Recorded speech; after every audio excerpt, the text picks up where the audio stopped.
মালয়েশিয়ার কুয়ালালামপুরে এক মর্মান্তিক সড়ক দুর্ঘটনায় বৃহস্পতিবার প্রাণ হারিয়েছেন বাংলাদেশের জনপ্রিয় ই স্পোর্টস কন্টেন্ট ক্রিয়েটর মুজাহিদ মিল্লাত, যিনি সোশ্যাল মিডিয়ায় অ্যাডভান্স গেমিং নামে পরিচিত ছিলেন।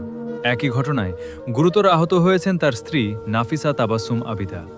বর্তমানে তিনি সেখানে চিকিৎসাধীন রয়েছেন।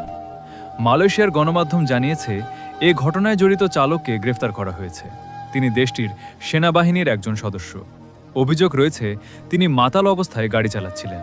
ইতিমধ্যে তার বিরুদ্ধে হত্যা মামলা দায়ের করা হয়েছে এবং অধিকগত জিজ্ঞাসাবাদের জন্য তাকে রিমান্ডে নেওয়া হয়। রিমান্ড শেষে পরবর্তী আইনি পদক্ষেপ নেওয়া হবে।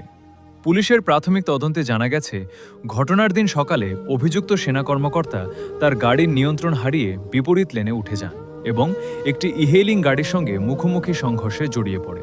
ওই গাড়িটি চালাচ্ছিলেন ৪১ বছর বয়সী এক চালক। সেই গাড়িটি ছিলেন মিল্লাত ও তার স্ত্রী। মূলত জনপ্রিয় গেম ফ্রি ফায়ার নিয়ে কন্টেন্ট তৈরি করে দেশে ব্যাপক পরিচিতি পেয়েছিলেন মিল্লাত। পাশাপাশি ট্রাভেল ব্লগও করতেন তিনি। তার অনুসারীর সংখ্যা ৮ লাখেরও বেশি। পারিবারিক সূত্র জানিয়েছে, আইনি প্রক্রিয়া শেষে শনিবার বিকেলে মিল্লাতের মরদেহ দেশে আনা হতে পারে। তার গ্রামের বাড়ি হবিগঞ্জে।